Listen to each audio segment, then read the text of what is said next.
Assalamualaikum warahmatullahi wabarakatuh. Innal hamdalillahi nahmaduhu wa nasta'inuhu wa nastaghfiruhu wa na'udzu billahi min shururi anfusina wa min sayyiati a'malina. May yahdihillahu fala mudhillalah wa may yudlil fala hadiyalah. Wassalatu wassalamu ala Rasulillahi wa ala alihi wa sahbihi ajmain. Amma ba'du.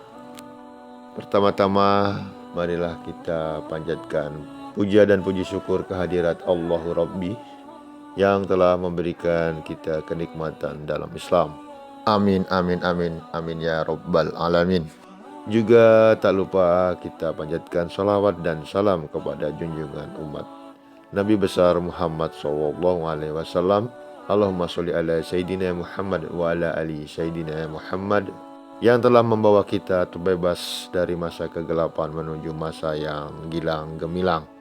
Oke sahabat Islamic Channel, pada kesempatan kali ini kita bertemu kembali dan selalu membahas tentang hal-hal yang menarik di dalam dunia Islam, baik itu pertumbuhan Islam di dunia maupun cerita-cerita tentang para mualaf yang mendedikasikan dirinya dalam kehidupan beragama Islam. Dan semoga channel ini bermanfaat bagi teman-teman semua. Terima kasih. Wassalamualaikum warahmatullahi wabarakatuh.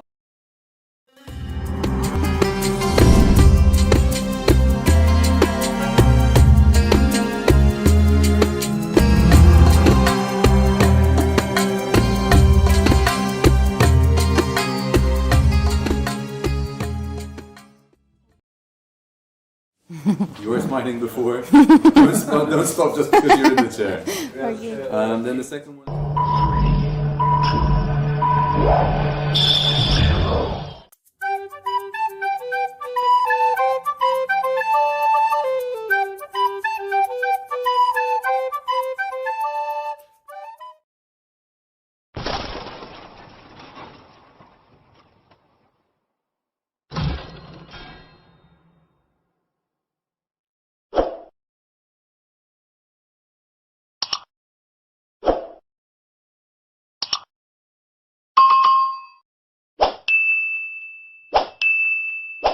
My name is Sandra, and I embraced Islam 10 years ago at the age of 31. I was born in Columbia, and I was born into a Catholic family. Since a very young age, I was very involved in the church, and especially in the choirs. At the age of 6, I started singing in all the Christmas events and Easter events, and I was pretty much into it. And that's how my life developed. I was very close to the church, especially anything that had to be with music, I was into it. I joined a choir, a children's choir, and I was being always active in the church. So when I finished my high school, I realized the love I had for music, and I wanted to move forward to it. And I knew I had a very, very strong potential as a singer. I had been done a lot of solo singing in classical repertoire. I was very much involved in a lot of Colombian level musical performances. So I joined the musical program to develop myself as an opera singer. And I finished my career as an opera singer in Colombia. Then I moved to Austria. I was accepted to enter in the Vienna Conservatory. And then I was exposed for the first time to what the real life of music was. I was very, very dedicated in my music, but I was always feeling an emptiness in me. Of course, I moved alone. I went by myself, and I was living with friends. But always my family was not there, so I would always feel like I had the voice of my family and telling me, keep connected to your faith.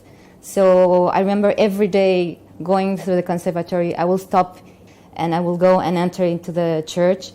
And I remember my impression going inside and seeing all these statues and seeing people mainly with white hair. You would rarely see young people there. Although the places were amazing, it was really like a piece of art, but there was no soul inside of them.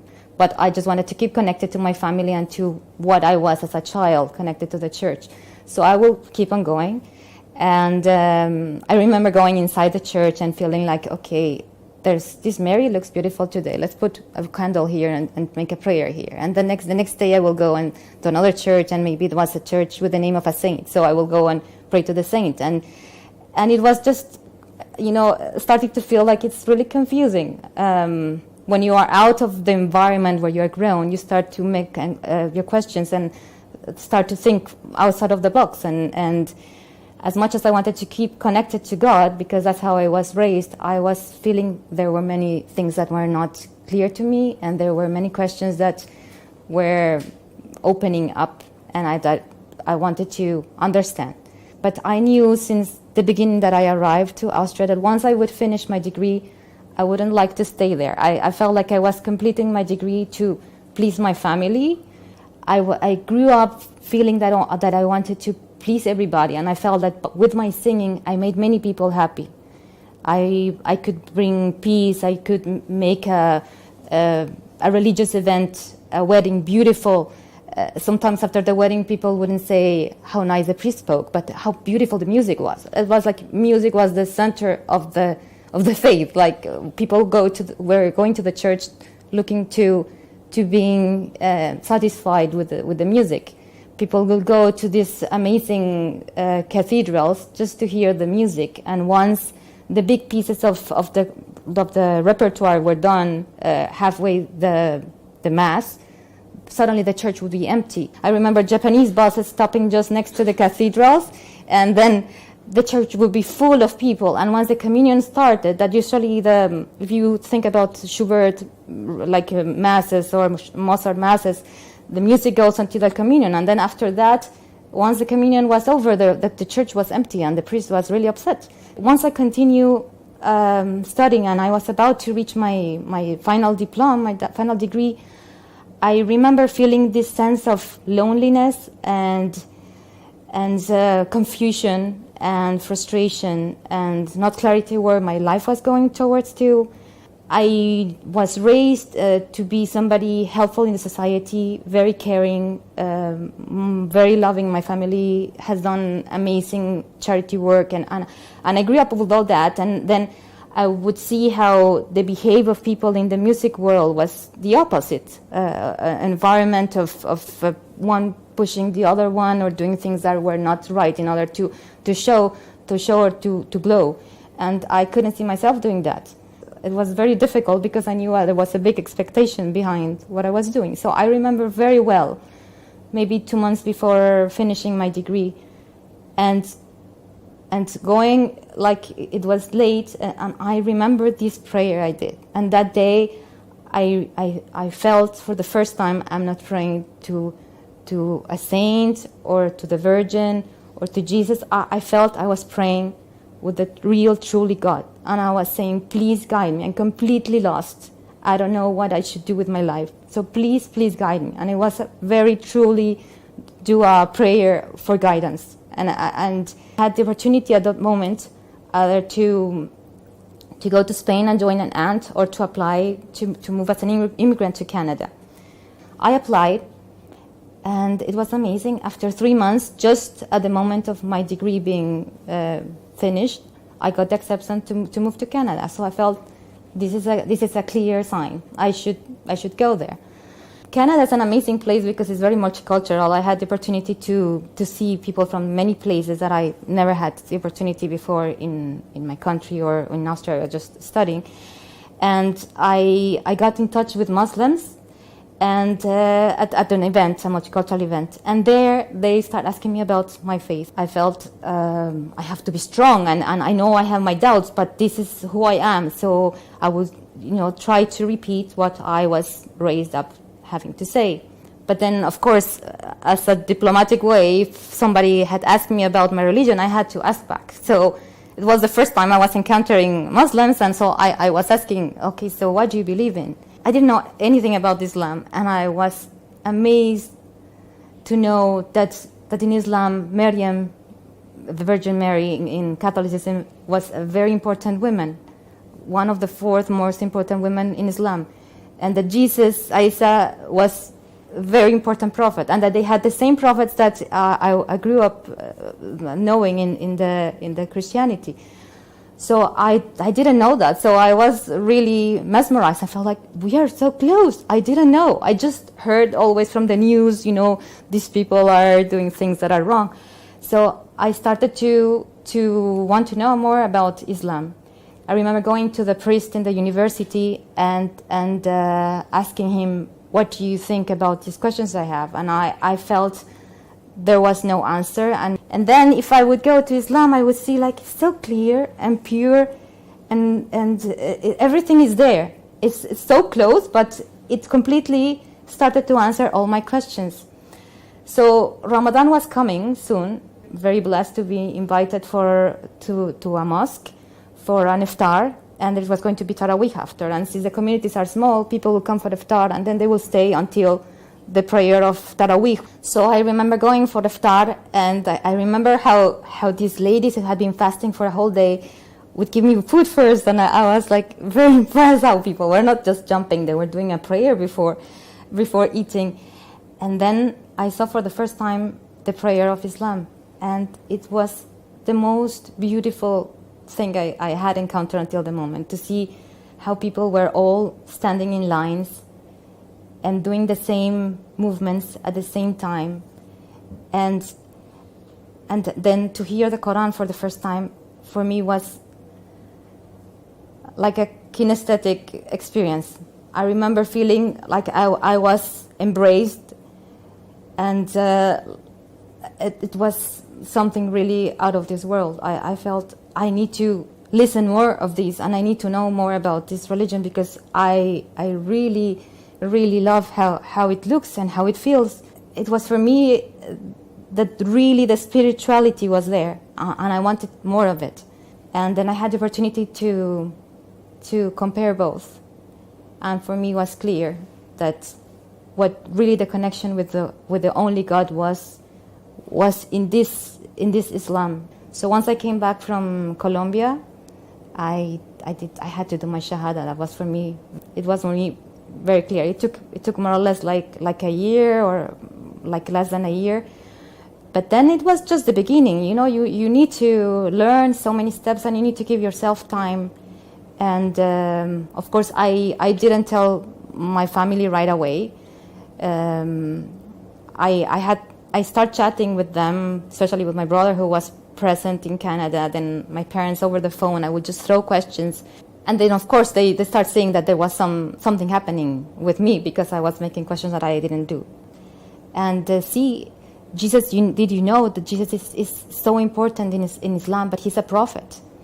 Did you know that God doesn't have to die to forgive us? It's everybody's responsibility to perform in this life to gain heaven.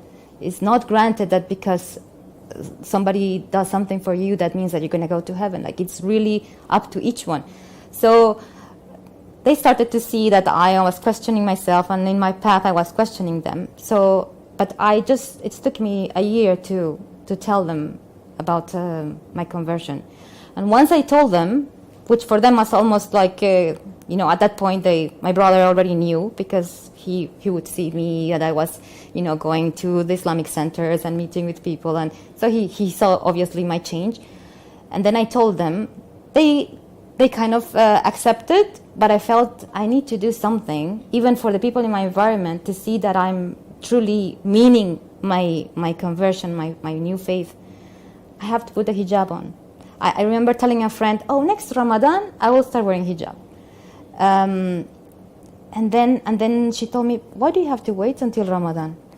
And I remember coming back home and, yes, why do I have to wait? And I started reflecting on it, and I said, very good, to show that Islam was good. So it was like a protection of myself. If I were to do something that it was not, not accepted, I would remind myself, I have the hijab, I need to be good. So alhamdulillah, they accepted me, they respected me.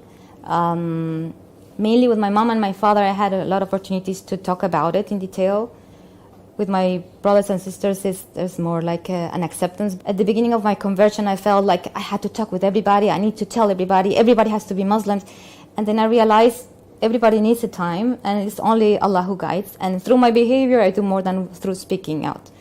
So every time I see them, they can feel it, and my du'as, they are always there, and I pray that Allah will guide them. Islam has been for me the greatest gift I ever had. Like, now I'm married, I have another daughter, and I keep on telling my husband and my daughter, I love you a lot, but for me, the first thing and the best thing that ever happened is Islam.